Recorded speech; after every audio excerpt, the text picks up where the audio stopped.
Welcome back to the OPL. Day 2, Week 3. Of course, brought to you by Hungry Jacks. You're getting a look at Luch on your screen, returning for the Bombers. Tiger as well will be playing his third game for the organization. I mean, I just don't know where to pick up after the last series, to be honest, because we just witnessed an absolute barn burner between Avant Gaming as well as Legacy Esports. I mean, we've had so many 2-0s throughout the split, right? And we come into Week 3 and we're like, okay, AV Legacy. Like, if any game is going to go to a best of 3, this will be it. And then AV, I mean, it was actually really close, right? Like, it was a 2-0, but by the books, Legacy was in the base of AV in that second game on the Nexus, potentially.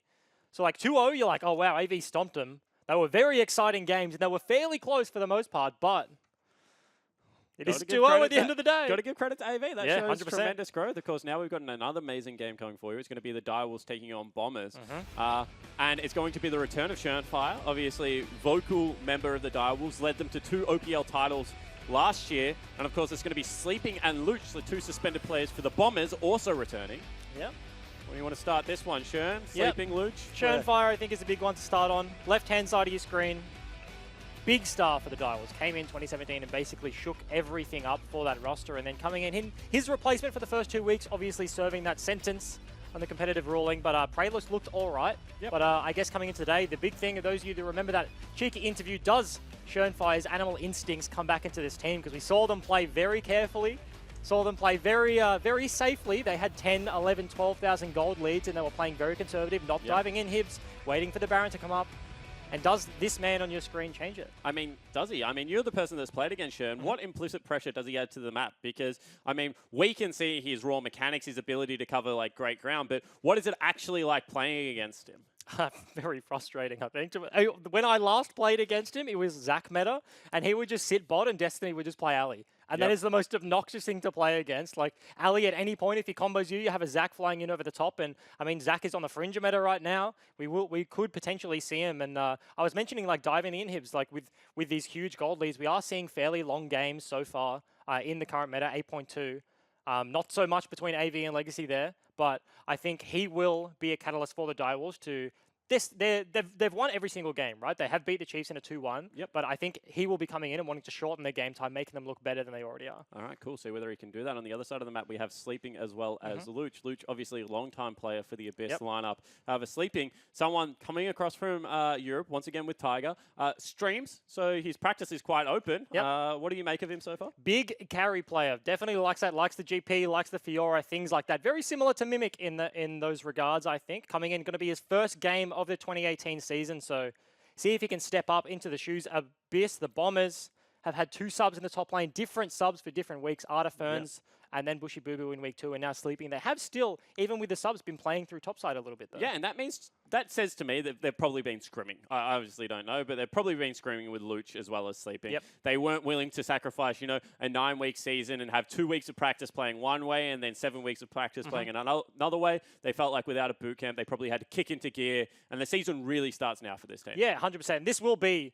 a big heat check for them. Direwolves, very good side. Bombers obviously have not won a game yet this season, so you think this is where they have to start winning games, right? You just said they've been scrimming potentially with their main roster and has to start ramping up for here or things look really dire.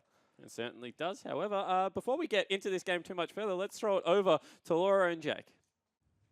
Thank you very much, guys. Rogue, you must be pretty happy with Avant picking up that win because it means Order is now thanks firmly guys. in first place. Now we have 9 points and no one else does. It's great. Thanks, guys. But right now, we have the Direwolves going up against the Bombers. All subs are out. The full rosters are back in. What are your thoughts on this series and who do you think is going to win? This is so exciting. I actually can't wait because, like, Bombers can just come out, like, swinging. Like, no one knows what they do. No one knows what they play. And, like, you look at their roster. They've got all these crazy new import players. They've got, like, these bad boy roster, whatever. And, you know, their top laner, like, plays, you know, all this crazy crap, like Riven. It comes out like that. They already carry Tiger. Just got a new haircut. Opted out of the ramen noodle hair. Looks like bloody smacking. But like they play all this crazy shit that like underdog teams play, right?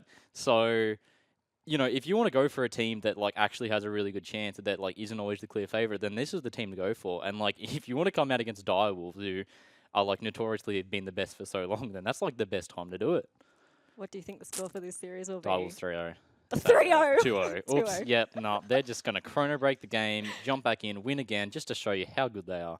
No, like, yeah, there's obviously a very clear chance. It's just they haven't got the chance to prove themselves. So you're always going to go for the Bombers Yeah. and then be your good luck story. But sadly, if you're a betting man, that's not where to put your money. I'm also going to give it Direwolves 2-0, but I feel like the Bombers could come out with something we haven't seen. But remember, for those of you at home, if you would like to make your own predictions, head on over to opltips.com.au. We've got XP boosts and RP prizes up for grabs, as well as $25, $50, and $100 Hungry Jacks vouchers. For more information, make sure you do head on over to opltips.com.au. Thank you once again for your prediction, Rogue. But to get this series underway, let's hand it over to your casters. Thanks so much. I mean, this is an exciting matchup. I think going for the 2-0, I mean, that's what you have to do with the knowledge available. You've got a team, reigning champions. Yep. I would bet 2-0 on Direwolves, 100%. Yeah, that's what you're going to go for. However, there's a little part of me in the back of my mind that says Triple has had some rough games. Cupcake has looked okay, but has not looked amazing yet. Yep. And there are areas of this match that potentially you can look to exploit. Yeah, and I mean, the bot lane has looked okay for the Bombers so far. When they have had these subs for the first couple of weeks, I think the biggest points of critique have been Rosie and Seb for the most part. They had Choo Choo's coming in to substitute for 2 weeks. So in terms of their subs, he played both weeks, whereas the top lane has switched out. But I think kind of from just observing the games, right? Obviously, we don't know how the shot calling works internally and things like that, but it looked like they kind of relied on a substitute to do too much. Choo Choo's came in, and he's a very experienced player, been around the OPL on numerous teams for a very long time, playing things like the Malzahar, actually engaging. It looked kind of like a frustrating performance out of him. Yep. Laura was making jokes about that he's a frontline corky. And I 100% agree, because he's on this champion that shouldn't be engaging, that sort of stuff, but he has to face check the Dragon, he has to face check the Baron. He's either getting a solo kill or he's just dying solo because he's just trying to force plays because nothing's happening for the Bombers. And I mean, his KDA tells you that. It's a coin flip. He's either going to kill someone or he's going to die. So he's sitting around, you know, that one KDA. He played 4 games, did a lot of the damage for his team. Actually, Tiger obviously did more over the course of all 4 games, but there were games where Choose was putting in more work. Yeah, and I mean, we did compliment Tiger a lot, right? And I looked up the damage share. He was doing 31%, and coming out of those games, Choo Choo's kind of a little bit fell under the radar, and we're like, wow, Tiger's playing this really well, but he's just not doing a significant amount of damage in his team fights.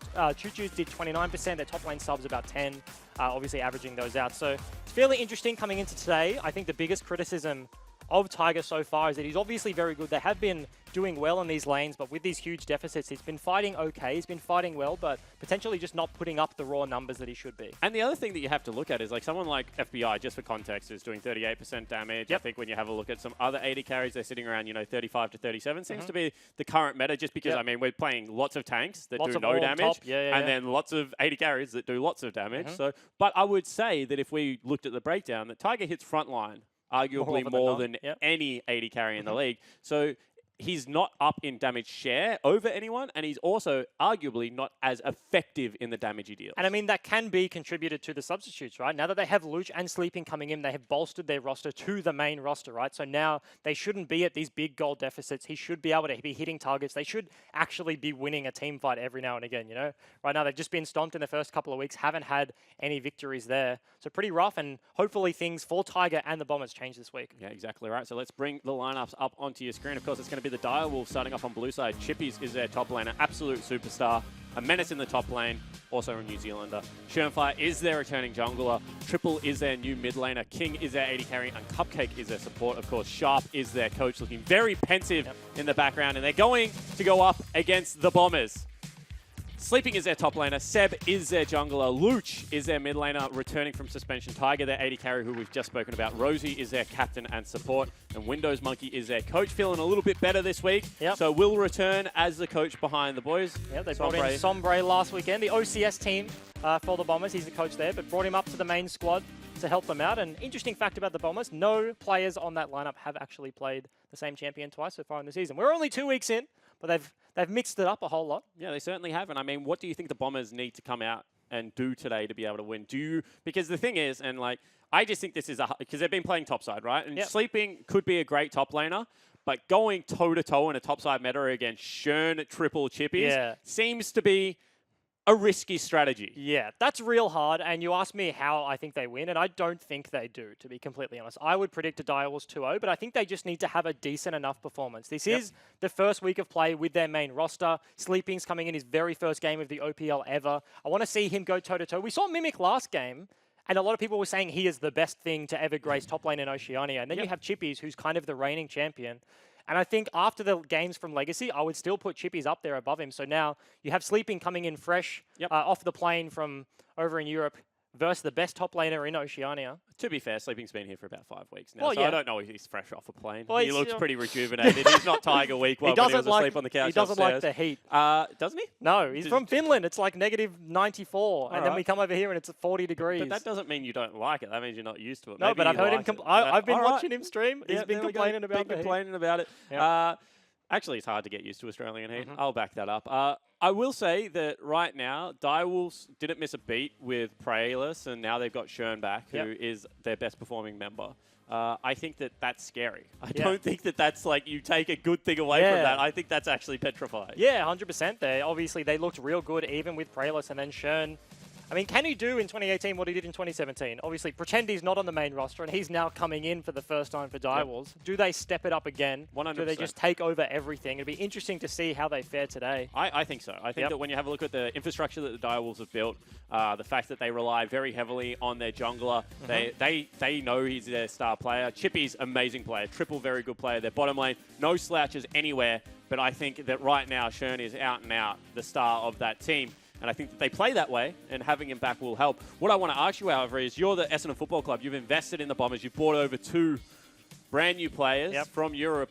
Can you really afford to start a season 0-6? How do you No. make playoffs from that position? I don't know. It's going to be very difficult. Long stay members in Luch getting banned again here for the Bombers. It has hurt the start of their season, and you'd hope that they can pick up some early games. They had a pretty rough run at the early season, but I think they just have to start picking up wins. A lot of people with this big name, with the Bombers coming and investing into Abyss, you're like, okay, like with this infrastructure behind them, with the money behind them, they obviously did invest in those imports. Yep. And if they come in today and they don't look good, I don't expect them to win versus Direwolves, but if they don't even look good, Yeah. then I don't know what to think. That's real rough. Because you have to think about their group. Their group right now, I believe, has Order in it, who are undefeated, has Direwolves, who have had Churn, probably would be undefeated. Yep. They have to play these teams twice. So they've played them once, sure, tough start to the season, Yep. but it's not like it gets easier. Yeah, In fact, it starts ramping up as well. Soon you got Chiefs and Legacy coming up. Yeah, 100%. I mean, you've played AV as well. They look real good after Yeah. the Legacy games today. So, I mean, yeah, as you say, it doesn't get easier for this lineup. They'll have to be grinding it out, grinding out the games. Hopefully they can improve over the course of the season. And not to mention, their coach, Windows Monkey, is coming in. He's not a name we haven't heard of around the OPL, but Yep. he's been around when a lot of the teams he was coaching was online. So he's now stepping into this role with a pretty new lineup, a lot of new members coming through for the Bombers, and he's coaching this team for the first time in a gaming house at the hangar where they are training. So interesting new stuff coming out from him as well. Yeah, it certainly is, guys. We still have a delay getting into this game. It's going to be about another 3 to 4 minutes. We can see right now IT is on the stage trying to help a member get out of a game. Ghost game. Ghost game happens to the best. It There shouldn't. he is. Just select the right region. Come on, man. Just pick Sydney. Just pick Sydney for the servers, and then it shouldn't be that hard. Come on. How long are these guys? A lot of the guys in this team been on a pro team. I think it's been a while. So Yeah, I'm it certainly not has. happy. So let's... Now we have a hardware issue. It's not even a ghost game. So Oh. yeah, just lots of things going Okay. on. What I want to ask you, with all this in mind, is do Direwolf still rank #1 on your power rankings? Because for me, I'll go first. I think they definitely do. Yep. You agree? Okay. No, I'm asking you why. Why? I think that they played... So if you look at the other team that you could argue with now is going to be Order or the Chiefs. So Yep. the Chiefs lost to Direwolf, so you can't put them ahead of them in power Yep, rankings. That's the agree. way it works, recency bias. And then Order have played Sin, Tectonic, as well as the Bombers when they had 2 substitutes. So Yep. obviously the unarguably easiest start to the season because Yep. all those teams have yet to win a game. Mm-hmm. So I just think that as far as strength of schedule goes, it is very hard to Yeah. place them above the champs until they beat the champs, if they ever do beat the champs. And I think they could. Order have shown us diversity already. We saw them this week play very interesting team compositions, not the standard meta style that we're used to. They played that fast push, but I mean, Direwolves, we haven't even seen them full strength roster, right? Yep. They've had a sub this whole time, so they've looked good. And they're 1 point behind them, I hate to break it to Yeah. you, with a sub. Yeah, so Order are ahead technically, but I think I would, until they face off Yep. against each other, I would back the Direwolves so far. And what does this do to Avant? Does Avant now shoot up to the 3rd, 4th spot? Obviously, once again, Order's strength for me is just really hard to judge. Does it go, Direwolves, Chiefs, Avant. Is that where the line is drawn? Over Order. Yeah, over Order. No, I would place Order over Avant. I think Chiefs obviously beat AV as well. Yep. So it's kind of hard to place them that high. I think they have had a very good performance this week against Legacy. Those games looked very good, and they weren't just random wins. Because AV's kind of been that team that's been middle of the pack a lot of the time with Sin, and they're always contesting the bottom of the gauntlet. 4th, 5th place, and traditionally they have placed 5th there. So I think this season, those games do bode very well because the marked improvement from weeks 1 and 2 to week 3 has pushed them up in my power rankings a bit, but because they lost to Chiefs, I couldn't put them above there. And I think Order overall have looked a bit better than the Chiefs. All right, cool. So we'll see whether that does come to fruition, of course. Getting into this game, we will get to see where Bombers place in all of this because right now, in my head, it kind of is Sin Tectonic down the bottom of the power rankings. Yep. And then question mark for Bombers because we've yet to see them play with their full lineup. Yep. Direwolves at the top, and then the mixed bag of lollies just in the middle with Legacy, Avant. How do they stack up? Because I think Legacy were better than they showed today. I think that Game 2 especially was a bit of a bummer for them. And then Chiefs, like they're losing against the Direwolves and look very good there. And then early game versus Avant honestly looked a little bit shocking. To be honest, it's just so hard to judge the teams at this point. Yeah, and you have to actually feel bad for Sin and Tectonic. Sin's lineup for the first 3 weeks was Legacy, Direwolves, Order, and then Tectonic have played Order, Legacy, and Chiefs. So neither of them have had easy schedules going into it. Mind you, that's kind of like a bottom tier team, or what we consider a bottom tier team. It's kind of hard to look at their schedule and be like, oh, this is an easy game, because if you're at the bottom already, like, what are your easy games, right? Yep. But it's very very difficult to be in that position, I think, for the most part for them, and just loss after loss has to take its toll. But I do think Sin overall have looked better than Tectonic. I agree. think there is a bit of a difference. You said that what did you call it? The jelly go round in the middle? Yeah. I don't know what the words you used. I said mixed bag of lollies. Mixed bag of okay, I like the jelly go round. I'm a fan. I just made that up. Cool. But I think there is a big difference between that and the middle of the pack, and then there's Sin, and then there's Tectonic. Okay. So obviously, no stranger to power rankings. No longer the 1, 2, 3s, but just lots of teams a little bit further down. I have called Sin a bad team in too many interviews when I was a pro player, and it just bit me in the ass one too many times. Yeah, it certainly did. It hurts. Unfortunately, the Chiefs fell into the irrelevant in those Yeah, power we did. rankings. 1, 2, 3 Certainly irrelevant, and then we came 4. Yeah, but Come at the on, same man. time, I want to talk about Shern returning because we've talked about what he brings skill-wise, but talk to me about mentality because we touched on it with Rays. Chiefs looked good without Rays, and therefore there's a little bit of implied pressure on Rays to make the team look better. Yep. We talk about Shern almost as if he's like a step above the echelon of lots of OPL players. How much pressure is there when your team's been winning without you to now come onto Summoner's Rift and make them look phenomenal again? I think there is definitely that pressure, both for Shern and Rays, but I've always said this thing where the Direwolves, they became the Direwolves in 2017, and they all subscribed to the Book of Shernfire. He's not just a player. Shernfire is a lifestyle for the Direwolves, and you see them previously. He's now obviously in a game getting his practice tool on whilst these delays are coming through, but you see them last season, they're all meditating before on stage, and that's something that Shernfire brought in, and then with the investment from behind them coming in, they do a lot of performance coaching and that sort of stuff. So I think, yeah, he is not just a skillful player, and that isn't the only reason the Direwolves became incredibly good in 2017, and you have to attribute a lot of that to Shern. Yeah, and I mean, Shern's shown that as far as mentality goes, because you have to be a good solo queue player to break, top 50s and things like that. But the difference between a skillful player and a player that has very good mentality is when you lose a game, you don't go on tilt, you can jump straight back into solo queue, you can grind. And in his time in Korea, when he was breaking the top 10, he was a player that would just repetitively jump into games. Yeah. And the losses would be water off a duck's back. Yeah. And the wins would be very important to him. He played, I'm not too sure specifically of the amount of games he played, but it was multiple thousands of his 6 months in Korea. He was playing over 10 games a day most of the time. Yeah, that's actually absurd to think about. You can do that like going up for a grand final, right? And you're like, oh man, this is the most important game of my career. I'm just going to spam out grinding scrims and solo queue all night. Banned to go to Korea and do it. Came from NA to Korea, and then teamless banned, and he's just playing 10 games day after day. And I mean, you've got to credit his mental fortitude. I first ran into Shern when he was 16, not even allowed to play competitive. Yep. And Direwolves was scrimming with him, and he was playing Vi. And he was building like Trinity Force Vi. You would have been probably on Avant at the time. He was petrifying then. Yep. He was big, like, he wasn't a competitive jungler. He was definitely a solo queue jungler. But when he got rolling, he was pretty scary. Yeah, 100%. That's something very initially, the two big junglers at the time, I think, were Spooks and Carbon. Right? And they were battling off for top 2, and Schönfire was this guy that came from solo queue. And if anyone asked me at the time, like, oh, do you think this guy's good? I mean, being an arrogant player that I was just like, no, he's not good. He's just a solo queue jungler. He was kind of like a guts, right? Yeah, he just farms the side lanes, takes it from his carries, and then is like, I'm going to hardcore carry the game, right?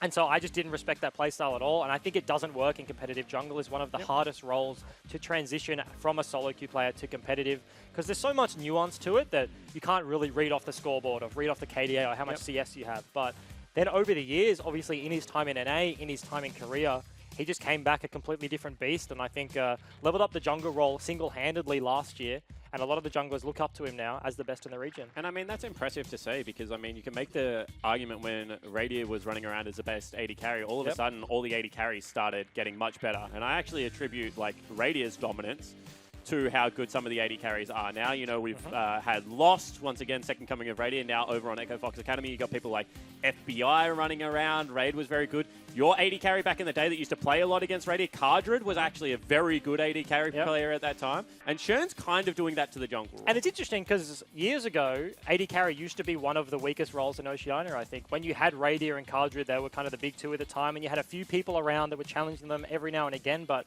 as you mentioned, now you do actually have depth to that. You have the Rays, you have FBI, you obviously have King, who's going to be playing in this game today.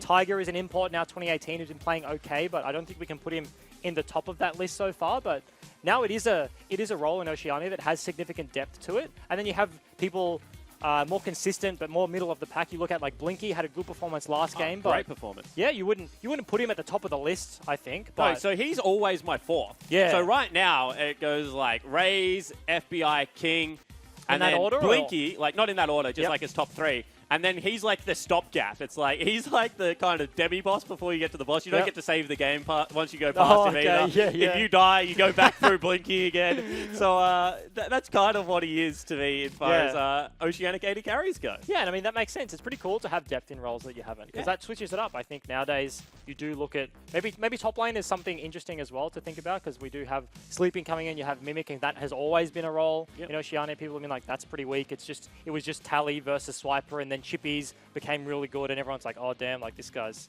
he's the real deal. Now Chippies is the best, and like Tally and Swiper are fighting, but now you have more depth. Yep, exactly right. I mean, you're going to have Sleeping coming in. He's going to be... I mean, the thing that I want to say about Sleeping, because he plays Riven, is I just want someone to blind Gangplank into him. Chippies will do it, and I just want him to play Riven, because if he wins the matchup, all of a sudden you're like, damn, this is great. I mean, we talked about the winners writing history, and that's one of those matchups. You pick it into Riven. We saw Khan do it very successfully in the LCK. Yeah, absolutely. One game of Riven, one pentakill for the man in the top lane there.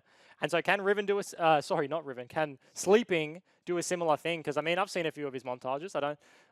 his Riven's pretty clean. Yep. It's pretty good. Certainly is. I mean, it's not carbon Riven as far far as Rivens go. You just ruined the desk. How? That can't be said. It's no carbon Riven. If you're a Riven player and somebody compares your skill to carbon, then you need to be offended. Come on, mate, you live with him. He's just scored 0-2. He's going to be a bit grumpy. I'm just giving him a little bit of a pick-me-up, so when you go home, he's not waiting for you on the sofa. Just, I don't know, got his exiled blade or whatever, tapping it along his knee, just waiting for me to walk in the door. He said, you abandoned me, Bryce. 2015, split 1. This is all your fault. Oh, Riven is the exile, right? Yeah. So now he's just going to exile me out of the house. It's my exactly turn. Right. A bummer. I think an exile means that you leave the house. No, that's what I mean. He's going to make me leave the house. No, as in like Carbon leaves the house if he's the exile. Oh, you can't exile someone else. He's the Riven player. You do not play Riven. As far as you're in my elo, stay away from Riven. Okay, you can't. That's not fair. You can't call me your elo because I haven't played much after my placements. I can and I will. Very until temporarily. You get out. This is that thing in the placement games at the start of every season where I don't know. You have challenger players. As we take a look at King's glasses. King's Gucci glasses there.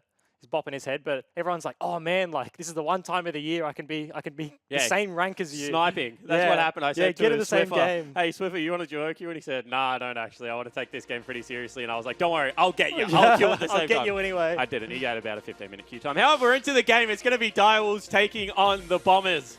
In the first game, we're going to see both of these teams with full strength rosters. I'm pumped about it. It's going to be Sejuani taken away from Seb.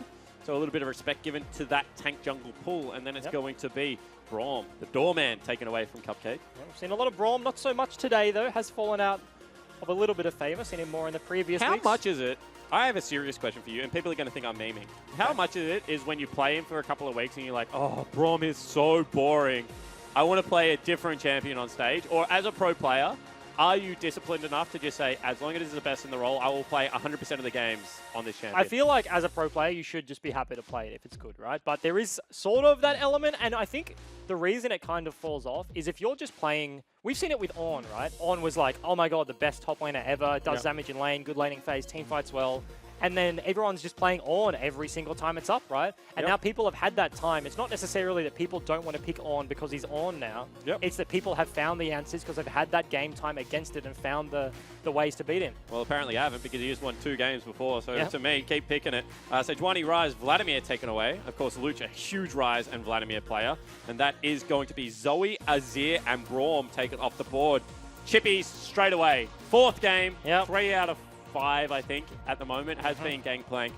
And it's going to be Caitlyn and Jarvan. And he has looked like the best Gangplank. Oh, mate. 100%. I subscribe to Chippies as being a very good top laner. Okay, yeah. I thought he was great when he had stage nerfs. I just thought he was a player that was good with stage nerfs. Once he got over that, he'd be able to show up at LAN and be a very good player. And I think that he has shown to everyone that that has been the case. Yep, absolutely. On the other side, we do have the Caitlyn Jarvan. Caitlyn's something that's come out this week. We didn't see too much last weekend. Maybe 1 game so far, but now a lot of priority being placed on that champion. We have to attribute that. Oi, Brayless. Shern paying homage to Praelus. And that's going to be lockdown in the mid lane, damage out of the jungle. That's the combo we like to see with Malzahar. And it's going to be an Orianna picked up. Yeah, not to mention, you look at Direwolf's comp, they already have really good scaling with that GP, with that Shyvana as well, but they also have the CC setup. They're yet to pick their bot lane. They already have Mal's ulti, really reliable engage. I'm calling it Xayah Rakan. Get rid of the Xayah, because otherwise you are in big trouble. I mean, maybe they can even pick Kalista Rakan if that's the case, but you do not want to give this bottom lane a pushing bottom lane, because Gangplank, top lane, happy to just sit there and farm, and then it is just going to be bottom lane priority, dragons for the Shyvana, and lots of pain. Is the way I would put it. That could spell trouble. Bombers do have the first pick out of this ban phase, though, so they could just take away the Rakan, play it with Caitlyn. Caitlyn Rakan. Yes. Kind of sucks, to be honest. I was going to say, that sucks. That's not something you'd want to play, but, I mean, at this point of the draft, I feel like that's something you have to think about denying. Tiger hovers the Riven for his top laner. We might see it, actually. I actually think he's going to play it. Has made it through the ban phase. Hey! I call it. Okay, here we go. That's one for Spawn, by the way. Here we go. I'm keen. Color casters all over the world. Eat your heart out. This is the play-by-play caster pick of the draft. Good on you, mate. Good on you, mate. Oh, that was such a sarcastic good on you. No, you're not even a play-by-play. You're a bit of both, you know. You're smart enough about the game. You can be both. That's actually like nearly a compliment as misfortune. Gets locked in. Okay, interesting. Something that you said would come into the meta if we saw more of these passive lanes coming in, the pushing lanes. Misfortune matches the shove if you go for E max and kills you if it goes the Q max. I mean, I did mean it as the support. Oh, did you? Yeah, I did. I don't think this will be a support MF, though, because I'm thinking as soon as you start bringing back the Janna and things like that, you can just pick MF and just bully around the Janna because you outrange it, but they go for MF Tahm Kench, a bit of a weird lane. Yeah, potentially. We'll have to see what they go. Expect Comet on MF is the only way I've seen it played. Yeah, I is think there anything else? Summon Aerie was played when she was first released, and Aerie was when Aerie was first released, and it was bonkers as you say. But Comet, I think you apply the slow with your E, and it's just basically a free Comet proc. You can get that off 100% of the time. Possibly we might see something like the Spellbook if they're just trying to play the push game, but against Janna Caitlyn with a Tahm Kench, that's going to be hard. Yeah, exactly right. So we'll see what they go for. Actually really like the Bombers comp. They've got Control Mage plus CC Jungler, as well as fast pushing in both the side lanes. Direwolves, on the other hand, they have that man on your screen back. So really, draft aside, let's see him pop off. Let's see him go. Let's see how Schoenfire does, but Seb, as you mentioned, does have multiple options this game. The mid lane will be the hardest. In the OPL. Seb? Yep. Not Swiffer? Nah, Swiffer shaves his back. Seb's is like full rustic lumberjack beard. Oh, okay. Right now. Get him on the Scion. Get him with that lumberjack Scion skin. I actually played a game with a jungle Scion at one point. It was deft. we lost that game comprehensively. It was deft, Yeah. like the real deft? Yeah. Oh, okay. Not just some random... No, from Like- KT Rollstar. Okay. So I was at the Riot offices and we played Koreans from EDG versus Chinese players from EDG. Yep. When they just went on MSI and Pawn was feeding and Deft was begging him in all chat to please stop feeding so he could carry the game. Enough of my chitter chatter. That's the beard I'm talking about. Look at There it. we go. It's smooth. It looks like it's very thick and well groomed. Okay. I don't know much about a Very beard, comfy to nuzzle into. because I can't grow one. You can't grow a beard? No, I mean, I could try. Give it a crack. You doesn't- actually have all right It shadow doesn't coverage. look good. It doesn't look good. Nah, I'm calling. I reckon you're selling yourself short. All right. Maybe I'll give it a crack one day. But today is not the day, because we're watching the Bombers take on the Dials. They're about to get into game. The Riven. Sleeping also. Sporting a beard. Yeah, it's not quite as good as Zed's. Triple. No beard. He hasn't even tried. Come on, man. Come on, bro. Let's go. But yeah, the Riven I do want to talk about into the GP. We've seen it be successful overseas, but Chippies, as we mentioned, is the best performing Gangplank in the OPL right now. All right, cool. So as we stream onto Summoner's Rift, Direwolves versus Bombers, Gangplank versus Riven, let's talk to Laura, who's alongside probably Sharp. Thank you, guys. I'm standing here with Sharp. Now, we've got Shanfire coming back into the jungle finally, and even though we've got Shyvana as well, can we expect to see a different gameplay or game style coming out of the Divals from what we've seen over the past 2 weeks? Yeah, so I guess Prelis coming in, Sharon integrated him really well, kind of give him a bit of advice, and Prelis performed great. So I think that stylistically, Prelis and Sharon have really great, I guess, solo queue play styles in a way, which is, like, I guess, really aggressive, invade heavy, camp focused, and I guess that's very similar to Sharon. So I don't think there would be a massive difference in their gameplay. With the Bombers playing with 2 different subs over the past few weeks, is it difficult preparing for a series where they'll be making their full roster debut? Yeah, definitely. So I think that Bombers have 2 really strong imports. So I definitely think they're probably one of the most underestimated teams in the league right now. So yeah, I guess in terms of preparation, heavily relying on scouting from like solo queue and stuff like that, mainly just focusing on playing our own game. So I'm just really excited or interested to see how Bombers play these games out, and I guess moving forward to see how they progress through the next few weeks. Chippies has been having a really great time on Gang playing, but he's going up against Riven today. What do you think of the Gangplank Riven matchup? Yeah, so we kind of saw that Sleeping was a bit of a Riven player. He has that style, aggressive, like melee, AD bruiser type gameplay. So I guess that it's obviously Riven favored, but we're confident that Chippy's ability to play the scaling matchup, play the skill matchup, and yeah, we think that's beneficial for our playstyle, so we opted into that. It'll be exciting to see. Thank you so much for talking to us, and best of luck with the game. Cheers. By the way, coaches around Oceania. That's how you give a coach interview. Sharp. Eloquent as always, gives, good insight into what his team wants to do. And as we check out what's going on here, Kleptomancy going to be picked up. Summon Airy, a couple of masteries on the side of the Bombers as well. And it's going to be your Tarm Kench mastery again. Talk me through it one more time. Yep. Glacial Augment there, so you apply the slow, and then you probably take Approach Velocity, which is that extra mobility, the extra move speed boost against targets that are slowed. Yep. So especially trying to get onto range targets, you hit them with a tongue, you slow them already. Once you get that auto attack, it allows you to get that third proc and eat them up with the Devour. Seb looking to get behind the bot lane potentially, or just taking a few golems. Yeah, I think what he's looking at right now is the fact that his top lane should be winning naturally, so he tries to go bottom side. Shern's actually very low from a full clear. That's an aggressive jungle clear. Will be spotted out on a ward. Is too low to go for a gank, and maybe that means that you can dive bottom lane. I mean, you are diving a Tarm Kench, and they are full HP. I guess King Are they is full HP? King's just about half right now. If we take a look down what's happening, the Janna Caitlyn is doing a lot of work. And I do think something to note is that Misfortune actually went for the Doran's ring. And that's something a lot of people back at home might be looking at and being like, oh, did he hit him with a misbuy? But no, it gives you the mana regen. You get that mana back on killing a creep, but also the adaptive damage coming out of Misfortune that allows you to put points to the E, so the AP is actually useful in terms of trading. We already mentioned the synergy with that E and the Comet, so you just allow your E to do a little bit more damage. And when you make it rain on top of them, The big thing for me is also it just matches the way. I mean, he threw that one at Tiger because Comet was up and available. When Comet isn't up and available, I just expect him to throw him at the range creep. Yep. Because then you can't push in as much. Q lands. Ooh, that's a lot of damage going across onto Tiger.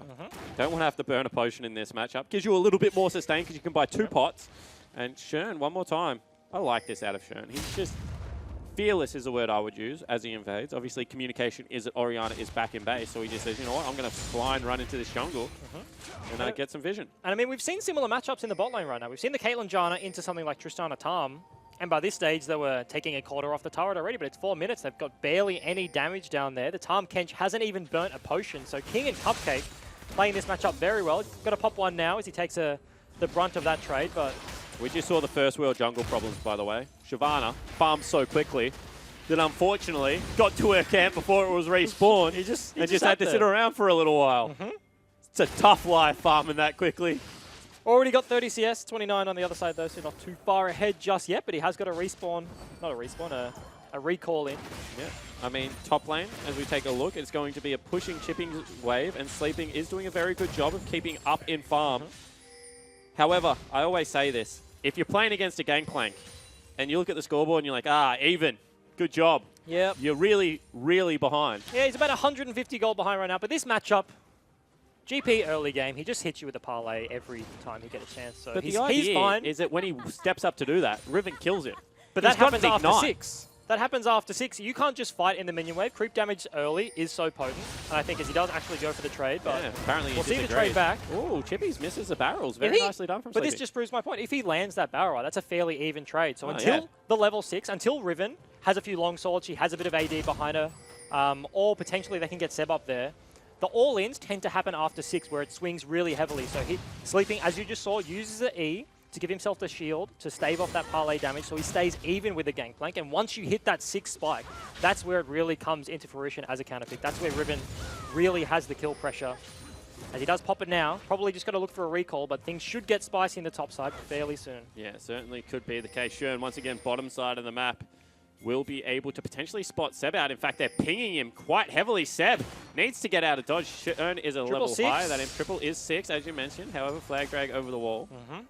Which was available there with a shockwave. Could have cancelled it if he went for that nether grass. And they just want the dragon. I mean, if we have a look at this, good vision control placed in the bottom side jungle, but on this recall, I would actually expect dragon to be started. It's not going to be. Spellbook potentially scares them away because they say Caitlyn could have a BF sword, teleport back in, and then we would be in a little bit of hot water. Yep. But they don't pull the trigger. They do actually TP back in. Tiger down to the bottom lane. About a 5 CS advantage right now. We'll pick up this wave as well. Pretty negligible so far in the bot lane, but I feel like this Kate-Janna combo hasn't been, at least we're only 6 minutes into the game, 7 minutes, but it hasn't been nearly as successful as we saw from the side of Order. And I feel like at a certain point as the MF, you're not really winning the lane. You get a little bit nervous because MF doesn't build attack speed generally in her build. What she generally goes is double, or maybe like something like Yomu's into Dustblade, Or then Cleaver. IE or Cleaver or something like that. Get some shred in there. She scales really nicely with crit, but not necessarily attack speed, because really you pick her for her R-bot. Yep. So at a certain point, Tiger's just going to outrange and have a lot of damage. And I mean, potentially that's a worry right now for Direwolves. Yeah, absolutely. I think Misfortune, in my eyes, is an AD carry that is significantly better when she's winning and pushing the lane than she is getting pushed in. You have the agency on yourself. Oh, here we go. Actually goes very aggressive. Ignite is down. Chippy's in big trouble. Nice flash. Missed the ultimate. I feel like he threw that ulti way too early. Yeah, probably just trying to do the animation cancels there. There's a lot of combos that, honestly, I don't know them all specifically. But if he just continually auto-attacks, Gangplank dies there. So Yep. there's no need to ulti until he flashes, because that way you don't have to flash after him. Fair enough. I'm a bad Riven player, but an avid Riven fan, if that makes sense. So as in, I watch it a lot, so I know a lot, but I just, the old man hands, I'm 27 now, they just can't do it. Yeah. But I mean, that just proves the point with this matchup, right? That was just explosive. Chippy's placed a barrel in the minion wave, and Sleeping's like, yep, go. And he just ultis, is in, gets the stun down, burns the flash without burning his own, so he did use the ignite, but when he has that ulti back up and available, Gangplank, no gap closer. All he has is the oranges to get himself out of a stun and a little bit of a heal, so without the flash, you'd think the Bombers will be playing towards this top side. Seb could be traveling up there, but...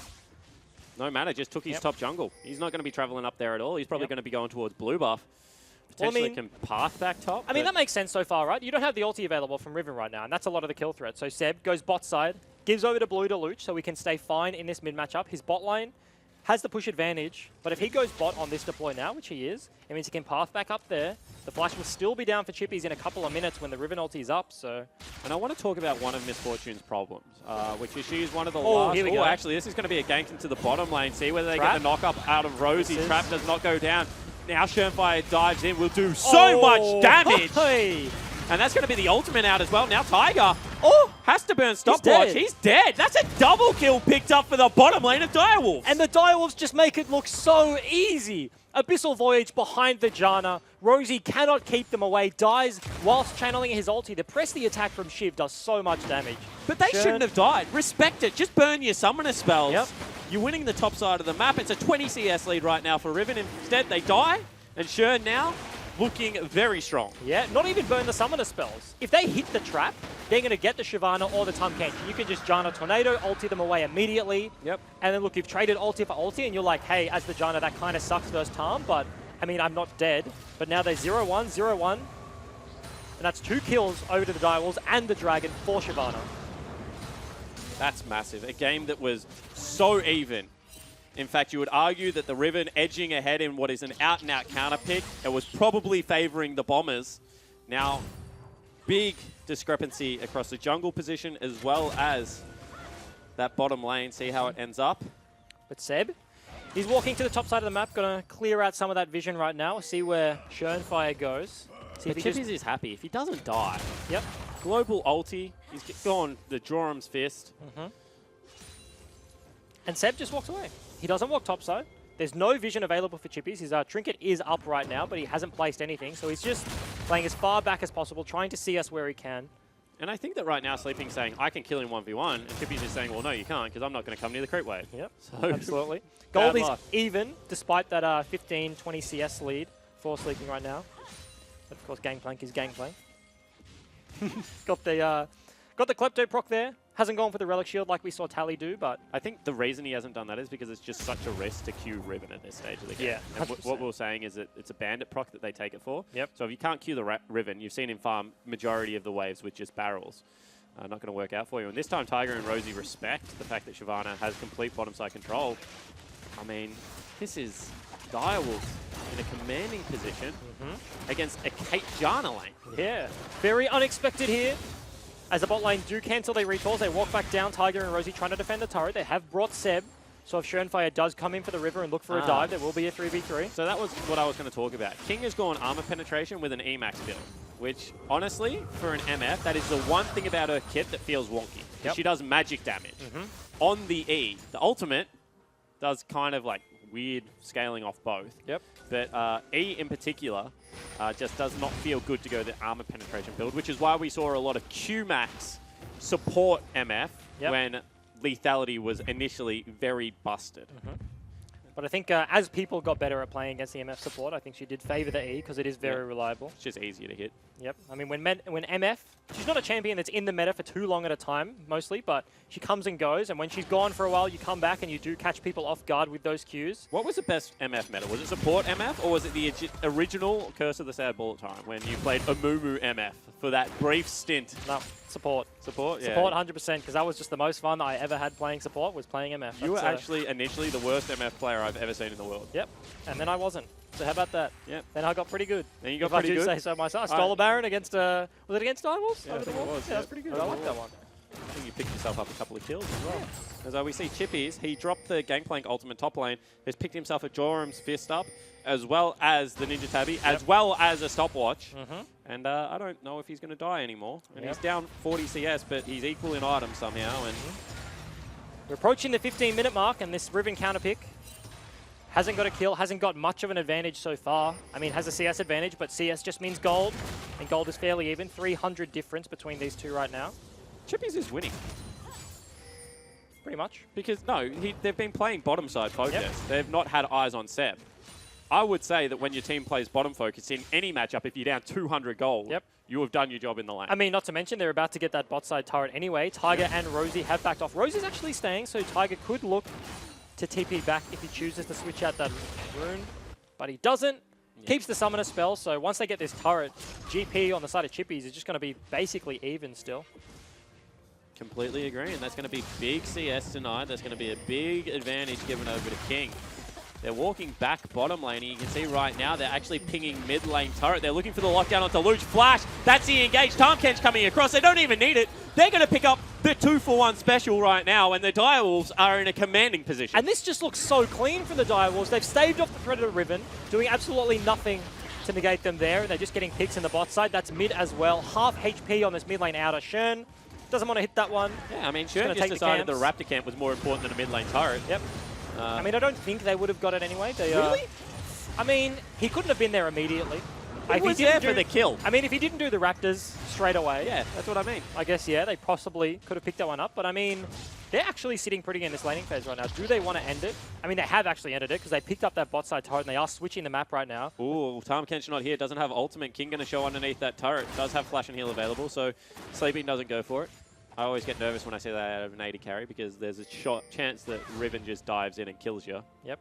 But, I mean, you'd have to be pretty confident that the Tahm wasn't there, and without the vision, yeah, can't have that pretty information. hard to predict. And look at this, the respect given to the Riven because there's 4 sets of tabbies. And right now, Sleeping probably has to grab himself a QSS if he wants to have any relevancy in this game. Yep. I mean, Triple's just going to hold his ult for that. Ooh, however, I'm going to be a nitpicky little son of a gun and say that throwing chippies into this situation is very poor because all of a sudden you see they're over the wall, they got the shockwave. Nice. Does actually use the hourglass to dodge out of that one. They'll flash over after him though, and there's just no way he can live this. Is he? Actually uses the ultimate. Yeah, he's dead. Oh, he missed another ulti. Some stage nerves maybe for the European import.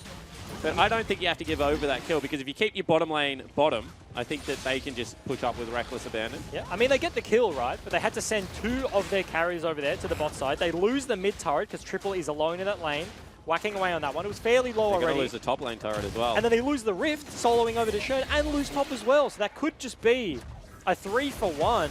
I mean, I think that they didn't have to trade that heavily. Yeah. You can see that they prioritized Dragon. This is one of those times where Shyvana's passive, yes, annoying, but she's a sole tank on that team. I don't know whether you want to give up everything on the map to deny one Dragon. And they're going to get it. And you have to critique the bot lane out of the Bombers there, I think, as well. They're on the top side of the map, but they know Shernfire's up there, and their team is making a play on the bot side. So you'd think the best decision is to go mid. Triple wouldn't have been able to pick that one up. With the Malzahar, defending against a Malzahar when your mid turret is down is so hard because it just opens up the map so much, makes it so easy. Every time he has flash, he gets a reliable engage off. You have to expend the gold into the QSS. I mean, a lot of the time in this situation, he just goes ghost, and it doesn't even matter if he has flash. He just runs you down, and it's on like a 2-second cooldown. So we see Direwolves right now, 4,100 gold, a Rift Herald in the back pocket with 3 outers down, if you do not mind, Mr. Paul, as well as the complete control of the jungle. And it just hasn't even looked like a threat. Anything the Bombers have done so far. Just hasn't even phased the Direwolves. Chippy's bad matchup down in CS, but has been gracefully losing that one. Did fall down just then. But Goes one more time, this time without Hourglass. Gets the slow from the barrel. Sleeping, looking for it. Trying to cancel. Will get him over the wall. And that looked like it hit, but I'm going to call it 0 for 3 ultimate so far. That's the Z axis coming into play. On our top-down view of League of Legends. You have the X and Y, but then the Z comes into play, and it's a bit wonky in terms of the visual, but that's okay. That is 0 from 3 from Sleeping. At what point does he swap out from the Ignite? It's coming up fairly soon. Didn't have it in a 1v1, I mean, they're not winning a team fight, so I say never. Yeah, just keep it. I mean, true. To be honest, I don't think if he gets his way into a... Oh, actually. Shyvana's going to look to have a piece of him, but you can see just running him down. I don't even think the Kench is needed. Shernfire is a massive dragon, and he's 2-0-1. And the teams are doing the same thing. Bombers send members down to try and pick up the gangplank, but he just hits W, he hits the blasting plank, goes over the wall, and then Sleeping, same situation. Shern comes down, and he dies, and they get nothing. Him. Yeah, 100%. With that...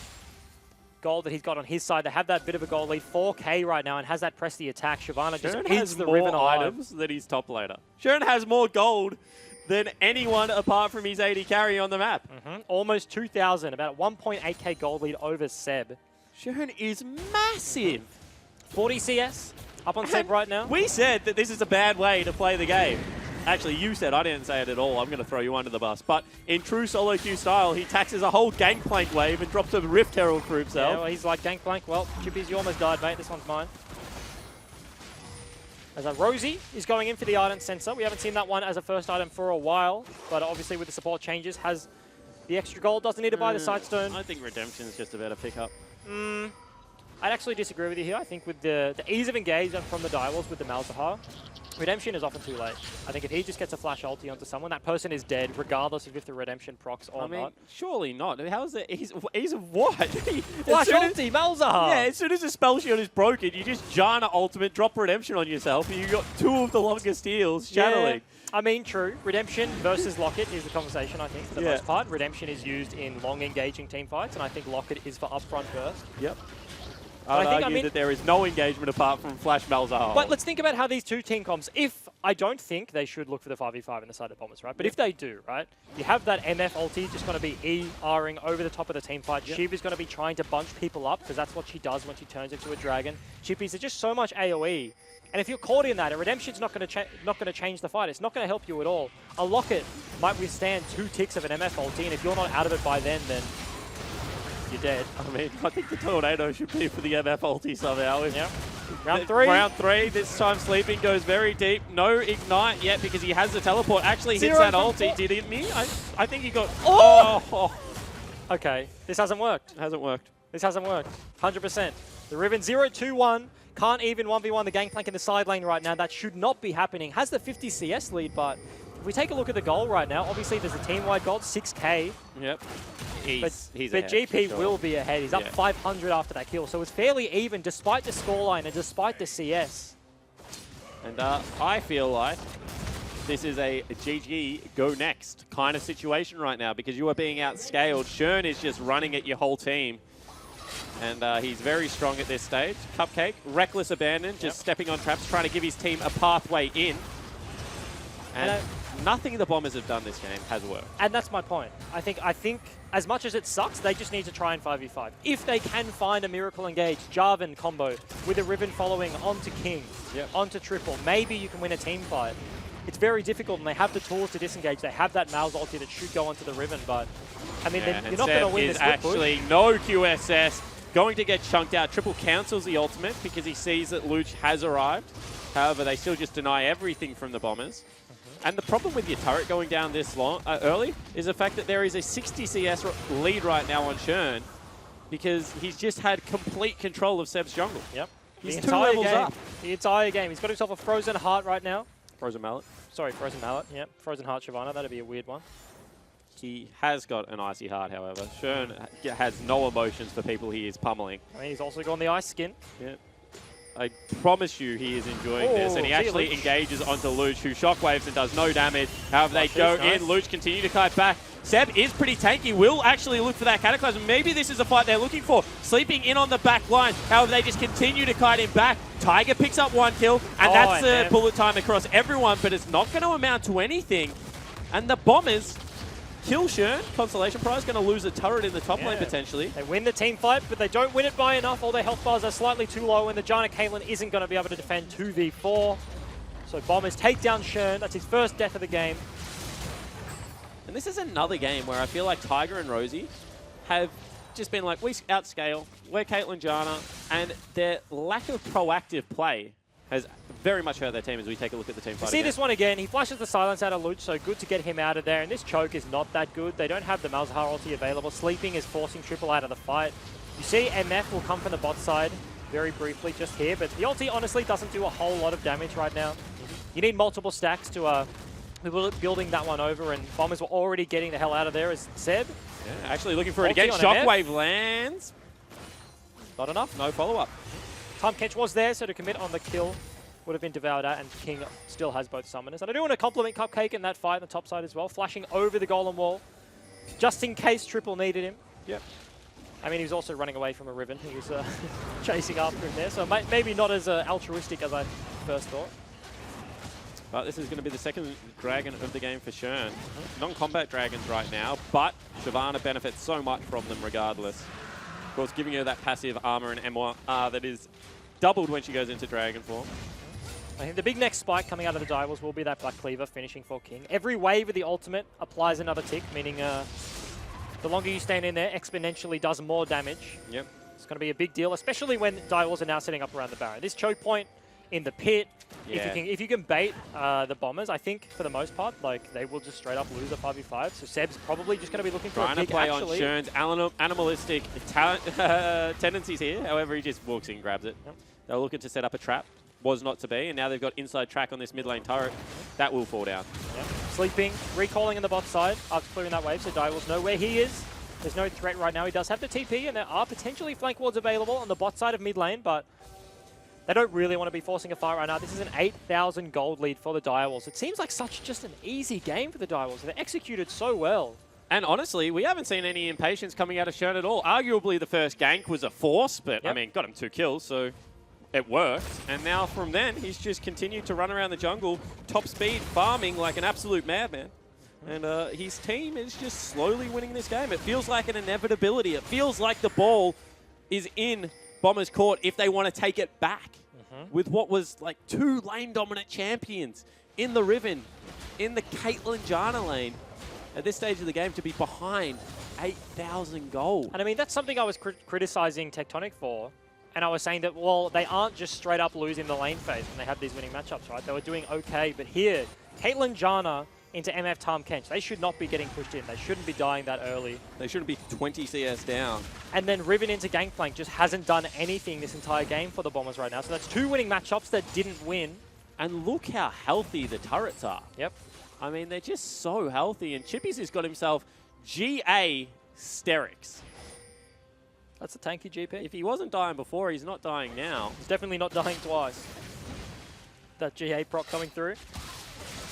But the Direwolves, I mean, I mentioned before this game, Schönfire coming in potentially will spice things up a little bit, make them play a little bit quicker, but it doesn't look like that's the case. They're just waiting to scale this one out. They're waiting for an opportunity. Do they get a pick?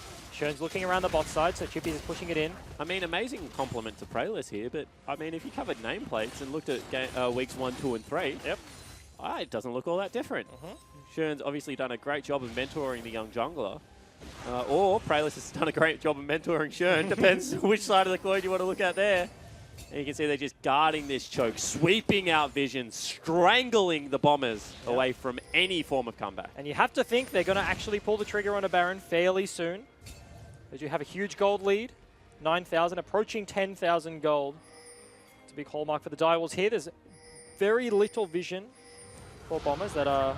The zombie ward will get spotted. Oh, they actually go in on King, trying to get him out of there. Will get eaten. The shockwave whiffs just a little bit too late. And now they're in a little bit of trouble. That's going to be the bullet time onto Rosie, who does have to flash away.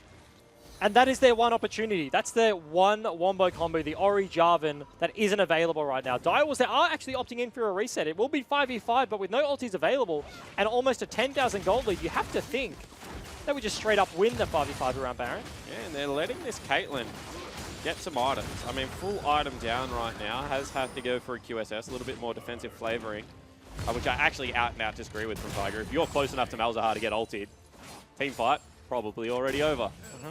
He needs to be able to pump out damage right now. But still, the longer this game goes, Ardent Sensor 6-item Caitlyn, it's very strong. Absolutely. Is on the other side. Cupcake is opting in for the Knight's Vow now. So when does Tiger become too safe? You were a support, mate. If you were laning with him right now, are you giving him stern words after the game? It's very hard to say. Because is it his fault in this game right here? Sleeping, I think, got a lot of priority in the draft. And has done absolutely nothing on the Riven, so they're playing... Oh, this is actually Direwolves Baron once again. Yeah, it certainly is. You can see it's falling so quickly. They hit the blast plant. I mean, I don't know if they can get into that pit. 3,000 left. They get a ward potentially over. Shockwave lands on multiple people out. But flash over the wall from Triple will secure them the Baron. And he gets eaten. He doesn't actually fall down. Now Shern in there by himself. However, they just don't have the damage to kill him. And bullet time over the wall forces Seb's flash. Direwolves get away with Baron. Such a nice Baron play out of the Direwolves. They hold it at that HP, but as soon as they see the Ori Shockwave coming through, Triple reacts. He flash Nether Grasp onto Seb, so he can't get into the pit. Direwolves finish off the Baron. They get him out alive with the eat over the wall. That was cute. And that's a Baron for free. No deaths on the side of Direwolves. So talk to me. Not Sleeping's fault, you were saying. I mean, Tiger, who has he hit this game? He hasn't had an opportunity. We're going to see this once more, but we've explained it already. Seb can't get into the pit. He's looking for the steal. This ball does give them the vision, but I mean, that ulti cancels it out. And then they're all just going to leave. Nice eat by Cupcake over the wall, but who has Tiger had a chance to hit? They haven't actually had a significant fight. They've been looking for these plays on the side lane against GP. that haven't really worked with Sleeping and Luch and Seb. And they've just been on wave clear duty for the most part. Tiger and Rosie have been sitting right where Schönfire is right now and just throwing tornadoes over the wall and hitting creeps. And yet, I hear what you're saying, and yet we've seen 2 fast push strategies. One with an army, one with a Janna. Yep. Walk at turrets and hit the turret. And if the jungler was there in either game, there's a reason they weren't ganked. Yep. It's not like you're overextending. It's if Schönfire runs in at that stage of the game, level 1 to 5, you just turn around, start hitting Schönfire, and he dies. You can legitimately 2v3 that lane. This has been a completely different look of the Caitlyn and the Janna. Yep, I mean, I agree with you. I agree with you. Seb looking for an engage. This could be the Wombo. Yeah, it certainly is. However, he gets ulti. Good Great ulti out of, not Tiger, Luke's there in the mid lane. That will be the kill going over to Sleeping. However, Shern on the back line is just so tanky. They will pick him up. So 2 kills going across the Bombers and a 1 team fight. That's the best trade they've had this game, but with the 3 people still alive, they're looking to pick up this Infernal Drake. 2 for 0 in that team fight. Shern just couldn't quite get onto Tiger, but he did burn both of his summoners. So not all hope is lost. Certainly did. You can see that they take the Infernal Drake. So even though, once again, Bombers win a battle, they are slowly losing this war. Well, they're Gold not even lead. slowly losing. Sitting at over 10,000 right now. Yep. 30 minutes into the game. That's a big, significant lead coming out for the Direwolves. QSSs are plenty on the side of the Bombers. But in saying that, we've seen many games of League of Legends, and I feel like even though it has accelerated in Oceania, we do need to talk about the fact that it is still a long, drawn-out battle in the rest of the world, and that if they can delay until 45, 50 minutes, if this Caitlyn can complete second Zeal item plus Last Whisper plus QSS upgrade into Merc Scimitar, is there a hope? I mean, there's definitely a hope. It's a very slim one. A Very fool's hope, would you say, A Gandalf? false hope. Yeah, fool's hope. Oh, okay. You haven't seen Lord of the Rings. No, I have seen Lord of the Rings. I'm just not a movie quoter. I'm not a movie quoter, and you are. So, like, you say these things to me, and I'm just like, well, I can't okay. deal with this. But I think the hope is very slim. As Direwolves setting up at the top side of the map again. Still playing this one fairly slowly. Stop whinging. I'm not whinging. As Sorry, Triple Dad. Clearing out the top wave. They're just going to push all the waves in. Schönfire's just still farming camps. Has Flame Horizon, the other jungler. That's a over 100 CS lead. And the gold lead's about 4,000. That's obnoxiously large. That's huge. Certainly is. He is a big boy. Yeah, right it's a big now. dragon. It's no longer Minky. Shern. Shern. And I mean, this game will just continue because it looks like the Bombers, I mean, they're not going to push out for side waves. They're just going to wait for them to be forced into them. And you would expect this probably is a 2 Baron game right now for Direwolves, unless the animal instincts kick in. He's an animal. Is a dragon an animal? Oh, Actually, QSS there already we go. burned. That's a huge ultimate across, and Does that's he going to be die? the death Oh. as well. Now Rosie takes nearly all of his health, and that will be the Direwolves just marching to the base. Shern tanks up the creep wave, so they will have a stacked wave coming in right now. They should slow down hitting on that inhibitor, to be honest, but they just don't care. Right now, they're too big. They're going to look to tank up another one, and unless Seb goes in, he does, and they're looking for the fight right now, but the turret will go down. 1 minion left alive, and they tank it up for it. King now tanking the turret. That will fall down potentially right now. Chippy splashes in and kills Seb, and there's just nothing the Bombers will do. They will sit here. They will watch the Direwolves walk in. They will watch them not care about anything, and they will watch them destroy their Nexus. Shern is back, and the Direwolves win the game. King barely living there. Rosie tried to get the consolation kill as he loses the game, but that pick came out of nowhere. Onto the mid laner and 80 carry of the Bombers. Direwolves just get 2 free kills. Malefic Vision picks up Tiger on the back end of that. He goes down. That's such a quick end to a fairly slow game. Yeah, and I mean, Shern gets up and he just dusts himself off a little bit, looks around and says, another day in the office, boys. We back. Hell yeah. Picks up a fairly easy win. And I describe it as easy because it just made it look easier on the side of the Direwolves. It was a fairly inevitable win, right? Once the early game went the way it went, Bombers just didn't really make a proactive play. Yeah, nothing really went wrong. Too major. They did lose 2 members in that team fight mid, but they got an Infernal Drake, basically because of gold lead as well and map position. So Chippy's died once, I think, in the side lane there. And that's a frustrating game to lose. If we flip the coin, Direwolves feel like, hey, we just rolled over them, like it was just that slow grind. And if you're the Bombers, you're like, where did it go wrong? Like, what do we do? Sure, we got double killed in the bottom lane, but that 2 kills shouldn't spell the end of a game, and it just felt like it did. Yeah, it just felt like it did absolutely there, and even the Riven just did nothing. Yep. Like that was a draft that they've came in that they haven't had the ability to pull off in the first 2 weeks, right? Because they didn't have Sleeping on the roster. They had Ardiphones, they had Bushy Boo Boo, and they did play weird things like the Echo, but they're coming in and Sleeping's like, I'm a carry player.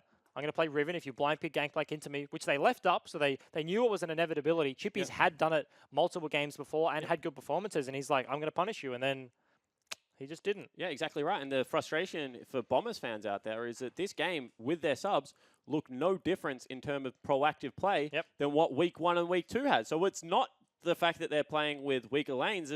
There seems to be something deeper here. Yeah, absolutely. And I don't know what it is. Maybe it's a shot calling issue, I think. I don't know who's shot calling on this roster. I would have to assume Rosie. Speaking to Choo Choo's, I think Tiger actually has a fairly big voice. Once it reaches like 20 minutes, once he gets a couple of items, he starts coming online. But I mean, in terms of Seb and Rosie, they don't look like they're doing too much. Seb kind of just a non-factor in that game for the most part. Shern had influence in the lanes, ganked that bot lane with the Time Kench ulti. Cheeky gank, but then once it was successful, just was taking camps, and Seb had no answer. Yeah, exactly right. So a baffling loss for the Bombers, but a very strong victory for the Direwolves with their returning jungler. To break that game down further, let's check in with Laura at the Analyst Hangout. Thank you very much, guys. I'm back here with Rogue to talk about that game. Direwolves able to pick up game number 1. Chippy said in the interview that Riven should win that matchup against Gangplank, but Sleeping wasn't able to pull it off. What happened? Yeah, I looked at the masteries and was like, oh yeah, Spellbook Riven. So he started out as a Ignite Riven with aspirations and dreams of solo kills. And then he just missed out by a sliver, and then he became Teleport Riven, and then all his dreams were crushed, and he could never solo kill again. But he felt pressured to keep diving Yeah, into no, kills, like no. If I was just playing my usual Ignite Riven top and my bot lane starts inting, I'm gonna try extra hard to get my solo kills. I mean, I'll always try to get solo kills, but like especially because otherwise it's GG FF at 15, right? Yeah, I feel like throughout that game, the Direwolves were winning their lanes. When on paper, they theoretically shouldn't have been winning. What do you think the Bombers need to fix up next game to take this to a 3-game series? Yeah, no, I think their bot lane, like, in that matchup, they have, like, such a range advantage. And, like, even with Tom being able to, like, lick them and, like, close the distance with that crazy zooming around mastery and whatnot, like, China Tornado should be enough to stop it. So they just need to, like, not respect them. They just need to run up and just hit the tower, which they didn't do a whole lot of. They were way too scared, and I guess they died to a gank. So maybe I'm just wrong, but, I mean, play smart, aggressive. Yeah. More so, I guess. Yeah. Well, we'll see if they'll be able to do that next game. But we asked you at home to send in your questions for Rogue to answer, and we've picked out 5 that he's going to answer right now. The first one comes from Adam over on Facebook, who says, which players do you look up to around the world in the support role? Ooh, that's a good one. Oh, I really looked up to Wolf for a while. I'm not one to watch much International League, but yeah, Wolf for a while. He's a bit of a jungler person now or something, I guess. Yeah.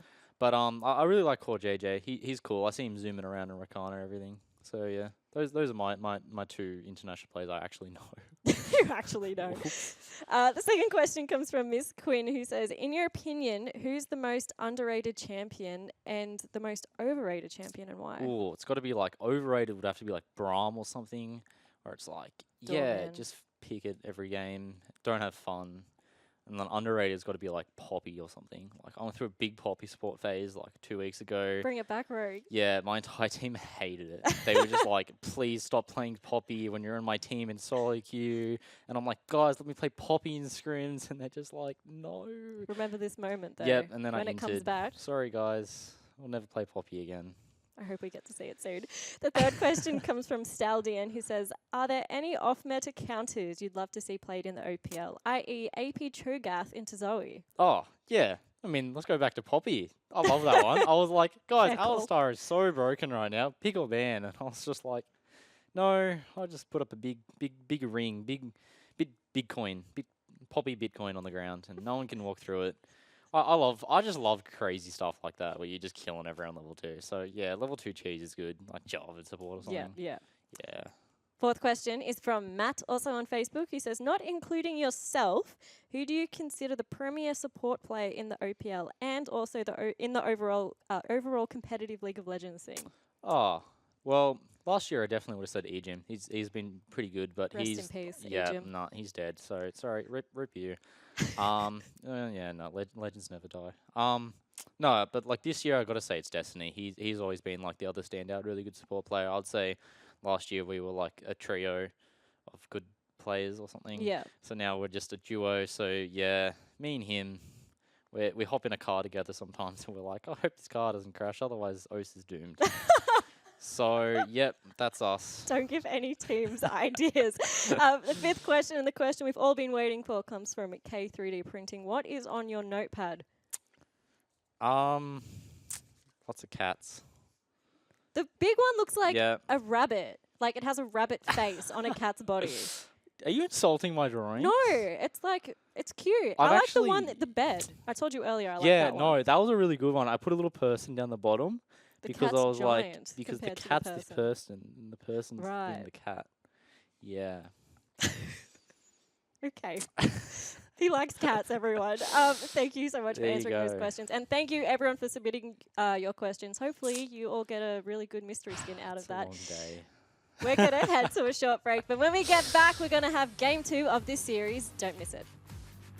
Fire dives in, will do so much damage. Hey. And that's going to be the ultimate out as well. Now Tiger has to burn stopwatch. dead. He's dead. That's a double kill picked up for the bottom lane of Direwolf. Shyvana's going to look to have a piece of him. You can see just running him down. I don't even think the Kench is needed. Schönfire is a massive dragon. Seb is pretty tanky. Will actually look for that Cataclysm. Maybe this is a fight they're looking for. Sleeping in on the back line. However, they just continue to kite him back. Tiger picks up 1 kill. Shockwave lands on multiple people. However, flash over the wall from Triple. Will secure them the Baron. And he gets eaten. He doesn't actually fall down. Now Schön in there by himself. However, they just don't have the damage to kill him. There we go. That's a huge ultimate across, and that's Does going he to be the die? death as well. Now Rosie takes nearly all of his health, and that will be the Direwolves just marching to the base. The King now tanking the turret. That will fall down potentially right now. Chippy splashes in and kills Seb, and there's just nothing the Bombers will do. They will sit here. They will watch the Direwolves walk in. They will watch them not care about anything, and they will watch them destroy their Nexus. Schön is back, and the Direwolves win the game.